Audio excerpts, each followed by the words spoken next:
Global skill development mission में आपका स्वागत है। वो वर्ड का सारा एनवायरनमेंट एक्सेल में कन्वर्ट हो जाता है। बाहर क्लिक करेंगे तो वर्ड में कन्वर्ट हो जाएगा, डबल क्लिक करेंगे तो फिर से हमारा पूरा का पूरा एनवायरनमेंट एक्सेल में कन्वर्ट हो जाएगा। एक्सेल एक सॉफ्टवेयर है जिसमें फार्मूलेशन की जाती है। किसी भी प्रकार का फार्मूला आप लगा सकते हैं, डेटा से रिलेटेड काम कर सकते हैं। बाहर क्लिक करेंगे तो वर्ड में कन्वर्ट हो जाएगा।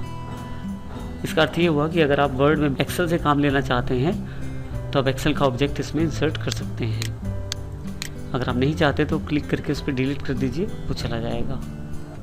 इसके अलावा हमारे पास जो अंतिम कमांड है इसमें है क्विक टेबल्स की। क्विक टेबल्स का प्रयोग बड़ा ही सरल है। इसमें पहले से बने हुए काफ़ी सारे टेबल हैं। जिस प्रकार का टेबल आपको चाहिए, जैसे मैं कैलेंडर टूल टाइप टेबल ले रहा हूँ, जैसे ही क्लिक करूँगा वैसा बना हुआ टेबल मेरे पास आ जाएगा। मैं इस डेटा को चेंज भी कर सकता हूँ, चाहूँ तो अपनी आवश्यकता अनुसार इसको मैं चेंज कर सकता हूँ। जैसे मैं मानता हूँ ये सेल है, मंडे ट्यूसडे वेंसडे, जो भी डेटा मैं चेंज करना चाहता हूँ उसमें चेंज कर सकता हूँ। इस प्रकार से आप टेबल इसमें डाल सकते हैं। ये क्विक टेबल्स के द्वारा संभव हो जाता है। अब मैंने जो टेबल इंसर्ट किया है, अगर उसके प्लस वाले यानी कि कॉर्नर के निशान पे जो प्लस का निशान दिखाई दे रहा है, अगर मैं उस पर क्लिक करता हूँ, जो आपका टेबल है, जो टेबल से रिलेटेड काफ़ी सारे ऑप्शंस आपके पास अवेलेबल हो जाएंगे। जैसे हमारे पास यहाँ ऑप्शन अवेलेबल है हेडर रो। अगर मैं ऑन ऑफ करता हूँ तो देखिए एक हेडर रो अलग से हो जाती है, ऑन करने पे, ऑफ करने पर चली जाती है। Total rows, band rows, first column, last column, on off band column, तो काफ़ी सारे ऑप्शंस अवेलेबल हैं टेबल स्टाइल ऑप्शंस में।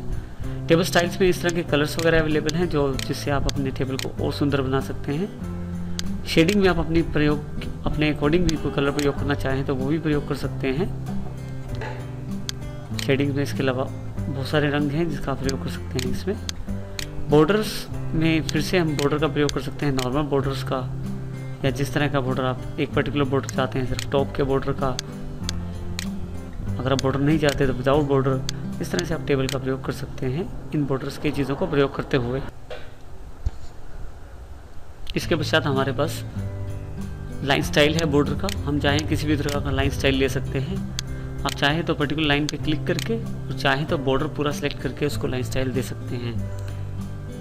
जैसे उदाहरण के लिए मैं पूरा बॉर्डर पिक कर लेता हूँ तो उस पर वो लाइन स्टाइल एप्लीकेबल हो जाएगा। नीचे वाले स्टाइल से आप लाइन का विड्थ चूज़ कर सकते हैं। लाइन का मोटापा यानी कि लाइन की मोटाई कितनी होनी चाहिए वो सिलेक्ट कर सकते हैं।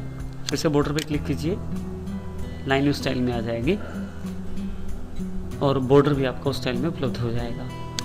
पेन कलर जो कि रंग को प्रदर्शित करता है बॉर्डर की, अगर आप वो पेन कलर चूज़ करते हैं, एक बार फिर से बॉर्डर पे क्लिक कीजिए और अब की बार जो बॉर्डर मिलेगा वो आपको रेड कलर में मिलेगा। इसके साथ हमारे पास ड्रॉ टेबल जो हमने पहले प्रयोग किया है वो, और इरेजर। अगर आपको टेबल की कोई पार्ट नहीं चाहिए उस पर आप क्लिक कर दीजिए, वो डिलीट हो जाएगा। ये मुख्यतः आपके बॉर्डर्स को डिलीट कर रहा है। इरेजर ऑफ कर देंगे तो ऑफ हो जाएगा। हमारे पास कुछ ऑप्शंस राइट क्लिक में अवेलेबल हैं। जैसे हम लोग कोई नई रो डालना चाहें या नया कॉलम डालना चाहें या कुछ हटाना भी चाहें तो वो भी उपलब्ध है राइट क्लिक पर। जैसे मैंने ये सिर्फ एक अजय वाली लाइन सेलेक्ट की है, अगर इस पर राइट क्लिक करूं तो काफ़ी सारे ऑप्शंस अवेलेबल हो जाएंगे, जिसमें मेरे पास इंसर्ट का मेन ऑप्शन है। मैं चाहूँ तो यहाँ से रोज़, क्योंकि मैंने रो सेलेक्ट की है तो रो अबव और बिलो का कोई भी ऑप्शन लेके लाइन ऊपर या नीचे डाल सकता हूँ।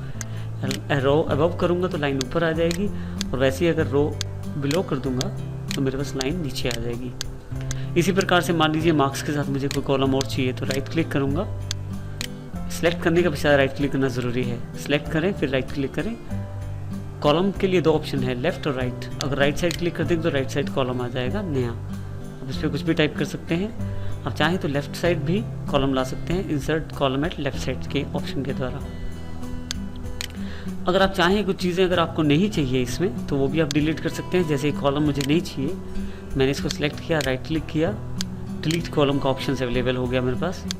इसी तरह से अगर मुझे एक रो नहीं चाहिए तो मेरे पास ऑप्शंस डिलीट सेल्स का ऑप्शन अवेलेबल हो गया।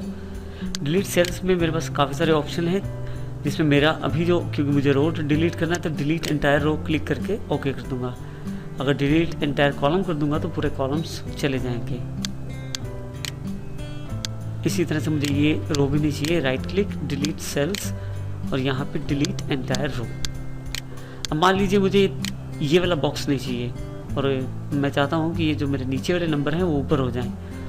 इसके लिए मुझे राइट क्लिक करके डिलीट सेल्स पे जाके शिफ्ट सेल्स लेफ्ट और शिफ्ट सेल्स अप के रूप में दो ऑप्शन हैं। यहाँ मैं शिफ्ट सेल्स अप को सिलेक्ट करके ओके कर दूंगा तो वो वाला सेल डिलीट हो जाएगा और जो नीचे वाले हैं वो ऊपर की तरफ बढ़ जाएंगे सेल। इस तरह से लेफ्ट में भी एप्लीकेबल है। मान लीजिए मुझे 45 वाला डेटा नहीं चाहिए, right click, delete cells, shift cells left, तो जो मेरे राइट साइड वाले सेल्स हैं वो लेफ्ट साइड की तरफ शिफ्ट हो जाएंगे। कंट्रोल Z का प्रयोग करके मैं अपने टेबल को पुरानी स्थिति में ला सकता हूँ जो बिल्कुल ठीक थी। अब मान लीजिए मुझे इस टेबल के ऊपर एक लाइन चाहिए जिसमें इस क्लास का नाम लिखा है। मैं राइट क्लिक करता हूँ, इंसर्ट रो अबव कर देता हूँ, लेकिन जब मैं अगर कुछ लिखने की कोशिश करूँगा तो ये क्योंकि बॉक्सेस में है तो यहाँ लिखा नहीं जाएगा। मान लीजिए मैं लिखने की कोशिश करता हूँ क्लास 10th रिजल्ट,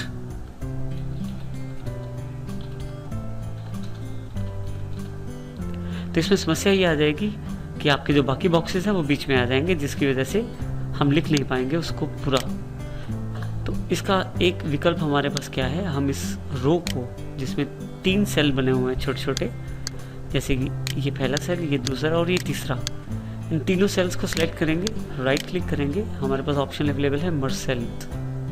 आपके मर्ज सेल्स को क्लिक करते ही जो 3 सेल्स हैं वो एक बड़े सेल में कन्वर्ट हो जाएंगे। अब मैं यहाँ कुछ भी टाइप कर सकता हूँ, जैसे कि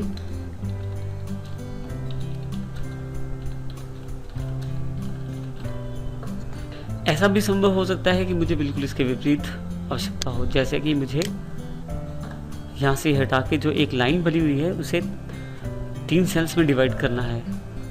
ये भी संभव है। राइट क्लिक करें इस पर, यहाँ ऑप्शन बदल गया है स्प्लिट सेल्स, स्प्लिट सेल्स पे जाएं, नंबर ऑफ कॉलम, कितने बॉक्स या कितने कॉलम्स में पढ़ना चाहते हैं वो बता दें और कितनी रोज में, क्योंकि मेरे पास पहले एक ही रो अवेलेबल थी और 3 कॉलम थे छोटे छोटे। क्लिक कर दिया तो वो अवेलेबल हो जाएगा। आप चाहें तो अगर ये लाइंस अगर बराबर नहीं आ रही तो आप माउस के साथ जब प्लस का निशान हो जाए सिलेक्ट करके इसे मूव कर सकते हैं ताकि ये एक ही सिमेट्री में आ जाए। इस प्रकार से आप कॉलम्स और रोज के द्वारा पूरा टेबल बना सकते हैं। लाइन की जो हाइट है वो बढ़ाने के लिए मुझे यहाँ प्लस के निशान पे क्लिक करना पड़ेगा, जिससे मैं लाइन की जो हाइट है वो बढ़ा सकता हूँ, यानी कि रो की हाइट बढ़ा सकता हूँ। ऐसे ही कॉलम की विड्थ भी मैं चेंज कर सकता हूँ, लेकिन कई बार ऐसी आवश्यकता हो सकती है कि आपको सभी कॉलम्स और सभी रोज एक ही साइज़ की आपको चाहिए। इस केस में आप पूरा का पूरा टेबल आप सेलेक्ट करें, राइट क्लिक करें, आपके पास ऑप्शन अवेलेबल है डिस्ट्रीब्यूट रोज इवनली। रोज इवनली पे क्लिक करते ही सारी रोज हैं वो एक ही साइज़ की हो जाएंगी। ऐसे ही अगर हम डिस्ट्रीब्यूट कॉलम्स इवनली पे क्लिक करेंगे तो सारे कॉलम्स भी एक ही साइज़ के हो जाएंगे। इसके अलावा हमारे पास जो ऑप्शन है सेल अलाइनमेंट, आप ये बता सकते हैं कि सेल में जो डेटा पड़ा है वो किस दिशा में, लेफ्ट राइट सेंटर किस दिशा में दिखाया जाए। जिस दिशा में आप चाहते हैं उस दिशा में उसे दिखा सकते हैं। नेक्स्ट ऑप्शन जो हमारे पास अवेलेबल है ऑटो फिट। ऐसी आवश्यकता हो सकती है कि जितना एरिया में या जितनी जगह पे आपने टेक्स्ट लिखा हुआ है बस आप उतनी ही कॉलम की या रो की विड्थ चाहते हैं। ऐसी स्थिति में आप टेबल को सिलेक्ट कीजिए, राइट क्लिक कीजिए, आपके पास ऑप्शन है auto fit. Auto fit to contents click करेंगे तो जितनी जानकारी आपने सेल्स में लिखी हुई है उतना ही वो एरिया डिफाइन कर देगा। ऑटो फिट टू विंडो कर देंगे तो जितने आपकी विंडो का मार्जिन घटा के साइज़ है उतना वो उस टेबल को फैला देगा। अगर हमारे कलम्स बहुत ज़्यादा हैं तो हम चाहेंगे कि हमारा ये जो टेक्स्ट है वो हमारे लिए जगह बचाए।